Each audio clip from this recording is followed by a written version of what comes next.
မြတ်စွာဘုရားကိုယ်တော်တိုင်ဟောထားတာမကောင်းတဲ့စိတ်ဆိုတာတဲ့တဝိဂါတံဆင်းရဲခြင်းနဲ့တကွဖြစ်တယ်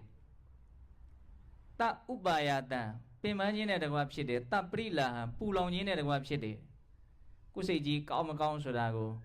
အဲ့ဒီအချက်ပြဝေဒနာတွေကိုကြည့်ပြီးတော့ဘုန်းကြီးတို့နားလည်လို့ရတယ်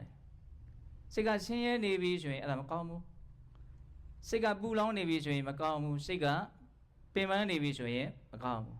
အဲ့ဒါကိုဘုန်းကြီးတို့ကစိတ်ကလေးကောင်းအောင်လုပ်ပြီးတော့အလုပ်ရမှာတော့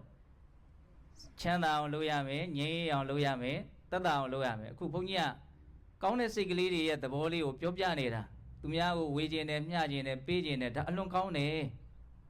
သူများကိုမထိခိုက်စေခြင်းမူချမ်းမဲချမ်းသာစေခြင်းနေတယ်ဒါအလွန်ကောင်းတယ်ဒီသဘောလေးကိုပြောနေတာအခုဘာဆက်ပြောနေရတော့စိတ်ကလေးတည်ငြိမ်လို့ရှိရင်ဒီစိတ်ဟာနှစ်သက်တယ်ချမ်းသာတယ်ငြိမ်သက်တယ်